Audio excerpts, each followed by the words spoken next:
สูตรลับอายุยืนอยู่ยังไงให้ถึง80 ปีแบบมีคุณภาพแต่ก่อนจะไปรับชมรับฟังช่วยกดติดตามเพื่อเป็นกำลังใจให้กับทางช่องด้วยนะคะขอบคุณค่ะลองจินตนาการดูว่าเมื่อถึงวัย80 ปีเราจะเป็นคนแบบไหนบางคนอาจนั่งอยู่บนเก้าอี้โยกหน้าบ้านยิ้มอย่างอ่อนโยนให้หลานๆที่วิ่งเล่นในสวนบางคนอาจกำลังเดินช้าๆตามชายหาดกับคู่ชีวิตที่อยู่ด้วยกันมาทั้งชีวิตหรือบางคนอาจกำลังนั่งดูพระอาทิตย์ตกอยู่เงียบๆด้วยหัวใจที่เต็มไปด้วยเรื่องราวและความทรงจำไม่ว่าเราจะนึกภาพแบบใดแต่ก็มีสิ่งหนึ่งที่เหมือนกันคือทุกคนล้วนอยากมีชีวิตที่ยืนยาวและมีคุณภาพในสังคมยุคใหม่การมีอายุยืนไม่ใช่เรื่องแปลกอีกต่อไปอายุ80กลายเป็นเรื่องปกติในหลายประเทศและในประเทศไทยเองก็มีแนวโน้มที่คนจะมีอายุยืนยาวขึ้นทุกปีแต่สิ่งที่สำคัญกว่าการมีชีวิตอยู่นานๆนั่นก็คือการมีชีวิตอยู่อย่างดีและมีความสุขเพราะเราคงไม่อยากอยู่ถึง80แล้วต้องทนทุกข์กับโรคเรื้อรังความเหงาหรือการช่วยเหลือตัวเองไม่ได้การมีอายุยืนที่แท้จริงควรเป็นชีวิตที่เรายังสามารถเดินได้พูดคุยได้ยิ้มได้ใช้ชีวิตได้อย่างเป็นตัวของตัวเองและมีคุณค่าในทุกวันคำถามคือเราต้องเริ่มต้นจากตรงไหนต้องดูแลร่างกายอย่างไรใจเราต้องฝึกฝนแบบไหนและเราควรมีสังคมแบบใดอยู่รอบตัวบทความนี้จะพาคุณไปสำรวจทุกแง่มุมของการใช้ชีวิตให้ยืนยาวตั้งแต่สิ่งที่คุณสามารถเริ่มได้ทันทีไปจนถึงแนวคิดที่จะทำให้คุณอยากลุกขึ้นมาเปลี่ยนแปลงตนเองตั้งแต่วันนี้เพราะการมีชีวิตถึง80 ปีไม่ใช่ความฝันลมๆแล้งๆแต่มันคือเป้าหมายที่คุณสร้างได้ด้วยตัวเองพร้อมแล้วเรามาเริ่มกันเลย 1. ดูแลร่างกายตั้งแต่วันนี้ไม่รอให้สายเกินไปสุขภาพร่างกายเป็นพื้นฐานของชีวิตที่ยืนยาวและมีคุณภาพแม้จะมีเงินทองมากมายแต่หากร่างกายทรุดโทรมไม่สามารถใช้ชีวิตประจำวันได้อย่างอิสระชีวิตก็อาจไม่ต่างจากการอยู่ไปวันๆดังนั้นสิ่งสำคัญที่สุดคือเริ่มดูแลร่างกายตั้งแต่วันนี้ไม่ใช่รอให้มีอาการก่อนแล้วค่อยรักษาเพราะเมื่อโรคต่างๆเกิดขึ้นแล้วโอกาสในการฟื้นตัวอาจน้อยลงโดยเฉพาะเมื่ออายุมากขึ้นการออกกำลังกายอย่างสม่ำเสมอเป็นกุญแจสำคัญของชีวิตที่ยืนยาวงานวิจัยจากองค์การอนามัยโรค WHO ระบุว่าคนที่ออกกำลังกายเป็นประจำมีความเสี่ยงเสียชีวิตก่อนวัยอันควรน้อยลงถึง 30% การออกกำลังกายไม่ได้หมายถึงต้องไปฟิตเนสเสมอไปเพียงแค่เดินเร็ว30 นาทีต่อวันก็เพียงพอที่จะกระตุ้นระบบไหลเวียนโลหิตหัวใจปอดและกล้ามเนื้อตัวอย่างกิจกรรมที่แนะนำเช่นเดินเร็วระดับปานกลางจะช่วยกระตุ้นระบบไหลเวียนโลหิตว่ายน้ำปานกลางถึงสูงจะได้ท่าออกกำลังกายทุกส่วนของร่างกายโยคะไทเก๊กเบาถึงปานกลางเพิ่มสมดุลลดความเครียดเต้นแอโรบิกระดับสูงจะช่วยเผาผลาญไขมันเสริมความแข็งแรงของหัวใจทำสวนระดับปานกลางได้ขยับร่างกายผ่อนคลายจิตใจควรเริ่มจากน้อยก่อนเช่นเดิน10 นาทีต่อวันแล้วค่อยๆเพิ่มขึ้นไม่จำเป็นต้องโหมทันทีเลือกกินอาหารให้เหมาะกับวัยกินอย่างฉลาดดีกว่างดแบบทรมานอาหารไม่ใช่แค่เรื่องอิ่มแต่คือยาและเชื้อเพลิงของร่างกายสิ่งที่เรากินทุกวันจะสะสมเป็นสุขภาพในระยะยาวแนวทางการกินเพื่ออายุยืนกินผักผลไม้ให้หลากหลายสีวันละ5 ส่วนขึ้นไปใช้ข้าวกล้องหรือธัญพืชไม่ขัดสีแทนข้าวขาว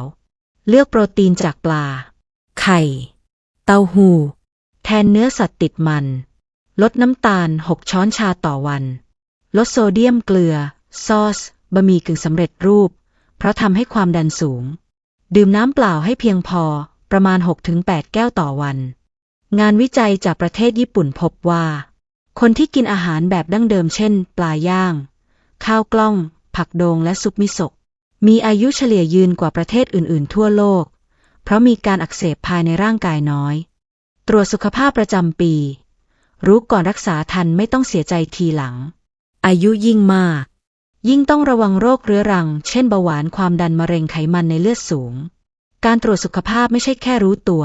แต่เป็นการวางแผนชีวิตเช่นถ้ารู้ว่าเสี่ยงเบาหวาน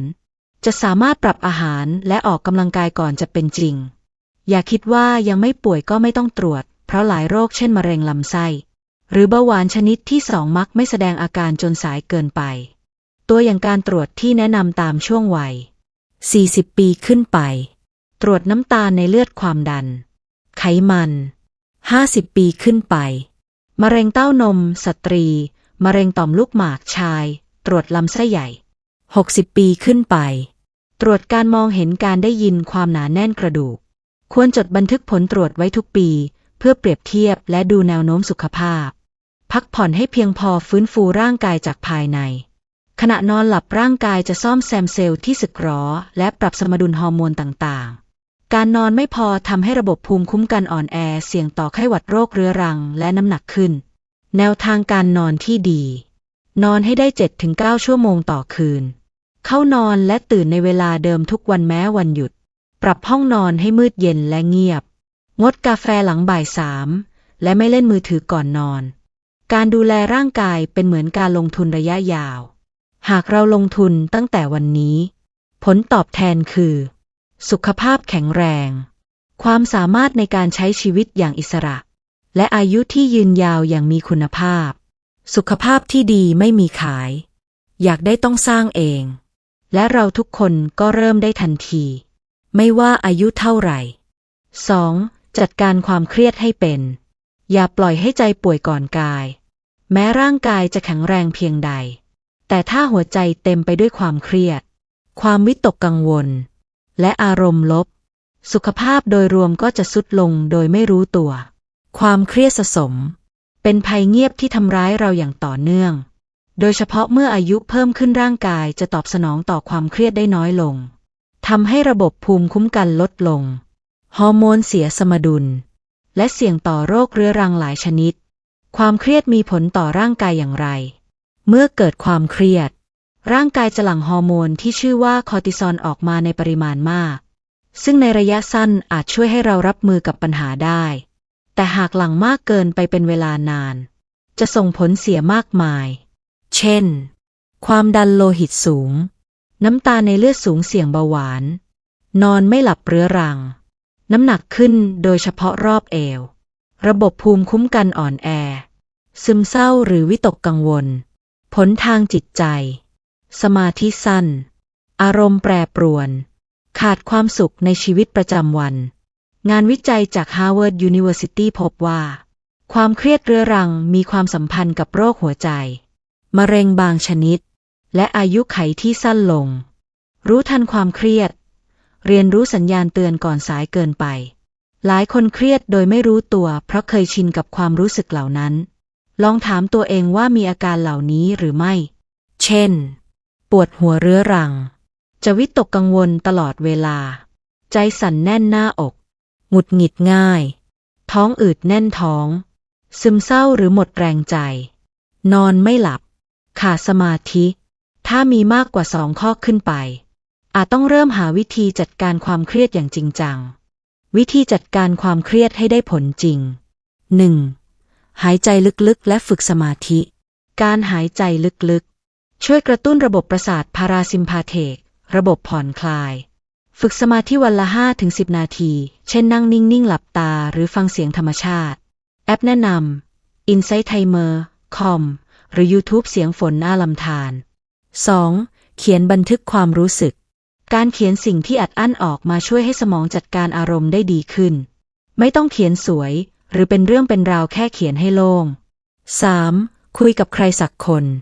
อย่ากลัวที่จะพูดถึงความเครียดคนที่ฟังเราไม่จำเป็นต้องแก้ปัญหาให้แค่ฟังก็พอถ้าไม่มีใครฟังจริงๆปรึกษานักจิตวิทยาหรือจิตแพทย์ก็ไม่ใช่เรื่องน่าอาย 4. ทำกิจกรรมที่ให้ใจได้พักเช่นอ่านหนังสือฟังเพลงทำสวนเดินเล่นกับหมาวาดรูปเล่นดนตรีสิ่งเหล่านี้ช่วยปลดปล่อยความเครียดโดยธรรมชาติจงให้เวลากับสิ่งที่ไม่มีประโยชน์แต่ทำให้เรายิ้มได้บ้าง 5. ตัดสิ่งที่เป็นพิษออกจากชีวิตสื่อข่าวที่ทำให้เครียดเกินไปคนที่ทำให้รู้สึกแย่ตลอดเวลาโซเชียลมีเดียที่เปรียบเทียบชีวิตกับคนอื่นที่สำคัญที่สุดคือหยุดเสพความทุกข์ของคนอื่นเพราะว่าเราจะเอามาเป็นภาระทางใจตัวเองฝึกใจให้ยืดหยุ่นเพราะชีวิตไม่ได้มีแต่เรื่องดีไม่มีใครไม่เครียดแต่คนที่อายุยืนและมีความสุขคือคนที่รับมือกับความเครียดได้อย่างยืดหยุ่นแนวคิดใจยืดหยุ่นคือมองปัญหาแบบเป็นกลางไม่ใช่ดีหรือร้ายแต่คือสิ่งที่เกิดขึ้นคิดแก้ไขมากกว่าคิดโทษตัวเองหรือคนอื่นเชื่อว่าทุกปัญหามีทางออกแม้ไม่ใช่วันนี้ใจที่เข้มแข็งไม่ใช่ใจที่ไม่เคยเจ็บแต่คือใจที่ล้มแล้วลุกได้เสมอความเครียดคือศัตรูเงียบของสุขภาพถ้าปล่อยให้สะสมใจจะป่วยก่อนร่างกายและความสุขจะหายไปทีละน้อยการฝึกใจให้สงบและรู้วิธีดูแลอารมณ์ตนเองจึงเป็นกุญแจสำคัญในการมีชีวิตที่ยืนยาวอย่างมีความสุข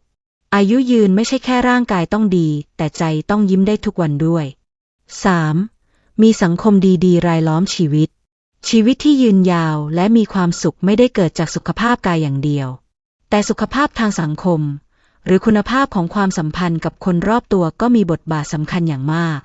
คนที่มีเพื่อนมีครอบครัวที่อบอุ่นและรู้สึกว่าเป็นส่วนหนึ่งของชุมชนจะมีอัตราการเสียชีวิตน้อยลงเมื่อเทียบกับคนที่อยู่โดดเดี่ยวหรือรู้สึกโดดเดี่ยวแม้อยู่ในสังคมความสัมพันธ์ที่ดีต่อใจงานวิจัยจาก Harvard Study of Adult Development ซึ่งติดตามชีวิตของผู้คนมานานกว่า 80 ปีพบว่าคุณภาพของความสัมพันธ์สำคัญต่อความสุขและอายุยืนยาวกว่าระดับรายได้หรือสถานะทางสังคมคนที่มีความสัมพันธ์แน่นแฟ้นไม่ว่าจะกับคู่ชีวิตเพื่อนหรือครอบครัวมีแนวโน้มเจ็บป่วยน้อยกว่าสมองเสื่อมช้ากว่าและมีภาวะซึมเศร้าน้อยกว่าคนที่อยู่ลำพังวิธีง่ายๆที่คุณทำได้เลยวันนี้โทรหาคนที่ไม่ได้คุยกันนานนัดเจอเพื่อนเก่าหรือลองพูดคุยกับเพื่อนบ้านให้มากขึ้นทำกิจกรรมร่วมกับผู้อื่นการที่เรามีส่วนร่วมกับกลุ่มคนอื่นๆไม่ว่าจะเป็นชมรมเต้นรำโบสถ์วัดกลุ่มอาสาสมัครหรือกลุ่มออกกำลังกายช่วยให้จิตใจเราไม่รู้สึกโดดเดี่ยวกิจกรรมกลุ่มจะกระตุ้นสารเอนโดรฟินทำให้สมองสดชื่นลดความเครียดและเสริมระบบภูมิคุ้มกันในร่างกายตัวอย่างที่เห็นได้ในชีวิตจริงเช่นผู้สูงอายุในญี่ปุ่นที่เข้าร่วมชมรมทำเบนโตะเพื่อแจกจ่ายให้ผู้สูงอายุคนอื่นไม่เพียงได้ออกจากบ้านแต่ยังรู้สึกว่าตัวเองมีคุณค่ากลุ่มป้าขายข้าวแกงในชุมชนที่รวมตัวกันทำอาหารขายตอนเช้าแล้วช่วงบ่ายก็รวมตัวกันปลูกผักสร้างความสุขที่ต่อเนื่องทั้งร่างกายและจิตใจมีเป้าหมายในชีวิตแม้หลังเกษียณมีคำพูดที่ว่าคนที่ไม่รู้ว่าจะตื่นขึ้นมาเพื่ออะไรมักตื่นสายซึ่งสะท้อนความจริงว่าเป้าหมายเล็กๆในแต่ละวันทำให้ชีวิตมีพลังไม่จำเป็นต้องเป็นเป้าหมายยิ่งใหญ่เช่นสร้างธุรกิจหรือเขียนหนังสือเล่มใหม่เสมอไปเป้าหมายเล็กๆอย่างปลูกมะเขือให้ลูกหลานกินหรือเรียนรู้การใช้สมาร์ทโฟนให้คล่องก็ทำให้หัวใจมีแรงผลักดันได้เหมือนกันงานศึกษาจาก JAMA Network ระบุว่าผู้สูงอายุที่รู้สึกว่าชีวิตมีความหมายมีโอกาสเสียชีวิตน้อยลงกว่า 23% เมื่อเทียบกับผู้ที่รู้สึกว่างเปล่าหรือไร้จุดหมายวิธีสร้างสังคมที่ดีในชีวิตประจำวันเช่นชวนเพื่อนบ้านออกไปเดินเล่นจะช่วยเพิ่มความสนิทสนมและเป็นการช่วยขยับร่างกายร่วมกิจกรรมชมรมผู้สูงอายุในชุมชนจะช่วยลดความเหงาและเพิ่มทักษะโทรหาญาติหรือเพื่อนเก่าสัปดาห์ละครั้งจะช่วยกระชับความสัมพันธ์มากขึ้นแบ่งปันของกินของใช้หรือคำปรึกษาจะทำให้เรารู้สึกมีคุณค่าในสังคมเรียนออนไลน์หรือเข้าคอร์สพัฒนาตนเองจะได้เพื่อนใหม่ได้พัฒนาสมองหากเปรียบชีวิตเหมือนการเดินทางไกลคนที่เดินไปพร้อมเพื่อนร่วมทางจะเหนื่อยน้อยกว่าและสนุกกว่าคนที่เดินลำพังดังนั้นหากคุณอยากมีชีวิตถึง 80 อย่างมีคุณภาพอย่าลืมลงทุนกับความสัมพันธ์เพราะมันคือยาวิเศษที่มองไม่เห็นแต่ส่งผลลึกถึงจิตใจ 4. หลีกเลี่ยงพฤติกรรมที่บ่อนทำลายสุขภาพแม้ว่าการกินดีอยู่ดีและมีกิจกรรมทางสังคมจะช่วยเสริมสร้างสุขภาพที่ดีแต่ก็ยังมีพฤติกรรมบางอย่างที่หากไม่หลีกเลี่ยง อาจทำลายสุขภาพอย่างเงียบๆจนส่งผลต่ออายุขัยโดยตรงการหลีกเลี่ยงสิ่งเหล่านี้จึงเป็นเสมือนเบรกที่สำคัญไม่แพ้คันเร่งของการดูแลสุขภาพเลยงดบุหรี่โดยเด็ดขาดบุหรี่เป็นสาเหตุสำคัญของโรคร้ายแรงหลายชนิดเช่นมะเร็งปอดหลอดเลือดหัวใจตีบถุงลมโป่งพองและโรคปอดเรื้อรังงานวิจัยชี้ว่าผู้ที่สูบบุหรี่มีอายุขัยเฉลี่ยสั้นกว่าคนที่ไม่สูบถึง10 ปีหากเลิกบุหรี่ภายในอายุ40 ปีร่างกายยังสามารถฟื้นตัวได้ดีและลดความเสี่ยงเสียชีวิตก่อนวัยอันควรได้เกือบเท่าคนไม่เคยสูบเลยคำแนะนำหากเลิกไม่ได้ด้วยตัวเองควรปรึกษาแพทย์ใช้แผ่นแปะนิโคตินหรือกลุ่มบำบัดการเลิกบุหรี่ลดหรือหลีกเลี่ยงการดื่มแอลกอฮอล์เกินขนาดเครื่องดื่มแอลกอฮอล์ส่งผลโดยตรงต่อตับสมองหัวใจและระบบประสาทการดื่มอย่างเรื้อรังอาจก่อให้เกิดโรคตับแข็งมะเร็งตับความดันโลหิตสูงและยังเพิ่มความเสี่ยงอุบัติเหตุเช่นรถชนหกล้มหรือการบาดเจ็บจากการทะเลาะวิวาทปริมาณที่แนะนำผู้หญิงไม่เกิน1 แก้วมาตรฐานต่อวันผู้ชายไม่เกิน2 แก้วมาตรฐานต่อวัน1 แก้วมาตรฐานเบียร์330มิลลิลิตรไวน์150มิลลิลิตรวิสกี้45มิลลิลิตรหากเลือกดื่มควรดื่มในโอกาสพิเศษเท่านั้นและควบคุมปริมาณเสมอป้องกันอุบัติเหตุเล็กน้อยที่อาจกลายเป็นเรื่องใหญ่โดยเฉพาะในกลุ่มผู้สูงอายุการหกล้มอาจทำให้กระดูกหักต้องผ่าตัดหรือติดเตียงอย่างถาวรซึ่งกลายเป็นจุดเริ่มต้นของการเสื่อมถอยของสุขภาพโดยรวมเทคนิคลดความเสี่ยงในบ้านไม่วางของเกะกะตามพื้นใช้พรมกันลื่นหรือเทปยึดพรมติดราวจับในห้องน้ำเปิดไฟให้สว่างเพียงพอในช่วงกลางคืนสวมรองเท้าที่พื้นยางกันลื่นเสริมร่างกายให้พร้อมออกกำลังกายเพื่อเสริมกล้ามเนื้อขาข้อเข่าและกล้ามเนื้อแกนกลางลำตัวเช่นโยคะไทเก๊กหรือพิลาทิสตรวจสุขภาพสายตาเป็นประจำหากใช้ยาควรแจ้งแพทย์หากมีอาการวิงเวียนเพราะอาจเป็นผลข้างเคียงอย่ามองข้ามพฤติกรรมเล็กๆที่ทำซ้ำทุกวันนั่งนานเกินไปผู้ที่นั่งนานเกินวันละ8 ชั่วโมงโดยไม่ขยับตัวมีความเสี่ยงเสียชีวิตเพิ่มขึ้นถึง 20% แม้จะออกกำลังกายวิธีแก้ตั้งนาฬิกาปลุกให้ลุกเดินทุก 30-60 นาทีหรือทำงานยืนบ้างใช้อุปกรณ์ดิจิทัลมากเกินไปการเล่นโทรศัพท์หรือดูหน้าจอต่อเนื่องนานเกิน3 ชั่วโมงต่อวัน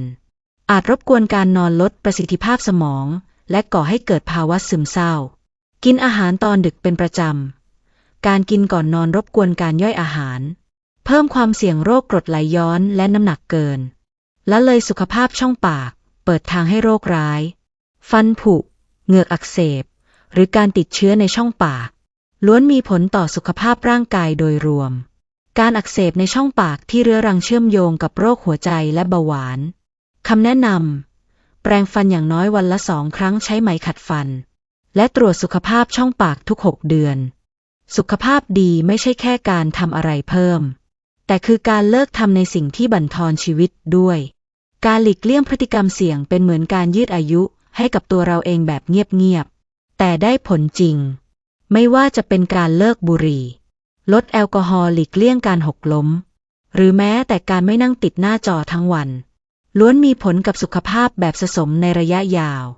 จำไว้ว่าบางครั้งสิ่งที่เรายอมเลิกอาจมีค่ามากกว่าสิ่งที่เราพยายามทำเพิ่มเสียอีกชีวิตที่ยืนยาวจนถึง80 ปี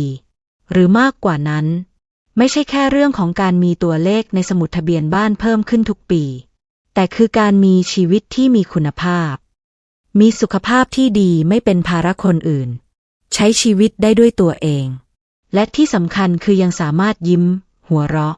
และรักใครบางคนได้อย่างเต็มหัวใจเราอาจเคยได้ยินคนพูดว่าถึงจะอยู่ถึง80แล้วไงถ้าต้องนอนติดเตียงก็ไม่อยากอยู่แล้วซึ่งนั่นเป็นความกลัวที่หลายคนมีแต่ข่าวดีคือเราเลือกได้เราสามารถสร้างชีวิตที่ทั้งยืนยาวและมีความหมายได้หากเราเริ่มต้นดูแลตัวเองตั้งแต่วันนี้ไม่ต้องรอให้แก่ไม่ต้องรอให้ป่วยการดูแลตัวเองไม่ใช่เรื่องยากไม่จำเป็นต้องเปลี่ยนชีวิตทั้งหมดในวันเดียวเพราะการมีอายุยืนยาวเกิดจาก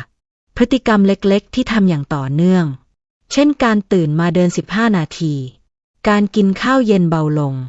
การหัวเราะกับเพื่อนเก่า การนั่งสมาธิก่อนนอน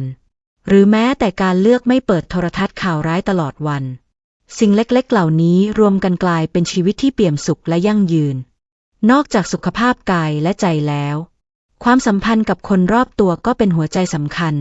ของการมีชีวิตยืนยาว งานวิจัยทั่วโลกยืนยันตรงกันว่า คนที่มีเพื่อน มีครอบครัว มีคนคุยด้วย มีคนให้กอด ล้วนมีแนวโน้มอายุยืนกว่าคนที่อยู่โดดเดี่ยวแม้จะกินดีอยู่ดีเพียงใดก็ตาม ในที่สุดแล้วการมีชีวิตถึง 80 ปีไม่ได้ขึ้นอยู่กับหมอหรือยาเท่านั้น แต่มันเริ่มจากท่าทีที่เรามีต่อตัวเอง เรารักตัวเองมากพอจะดูแลไหม เรามีเป้าหมายอะไรในชีวิตตอนนี้ เราตื่นมาทุกเช้าด้วยความรู้สึกขอบคุณหรือแค่รอหมดวัน หากคุณกำลังอ่านบทความนี้ ขอให้รู้ไว้ว่ายังไม่สายเกินไปเลยที่จะเริ่ม วันนี้คุณอาจอายุ 40 50 หรือ 60 แต่ทุกการเปลี่ยนแปลงที่ดี เริ่มได้ที่วินาทีนี้ เพื่อให้คุณได้เป็นคนแก่ที่น่ารัก เป็นคุณปู่นักเดินเขา เป็นคุณย่าผู้ใจดีที่ทำสวนหน้าบ้าน เป็นใครก็ตามที่นั่งมองพระอาทิตย์ตก ตอนอายุ 80 แล้วพูดว่า ฉันใช้ชีวิตมาอย่างดีแล้วจริงๆ ถ้าคุณชอบบทความนี้ ช่วยกดติดตามเพื่อเป็นกำลังใจให้กับทางช่องด้วยนะคะ ขอบคุณค่ะ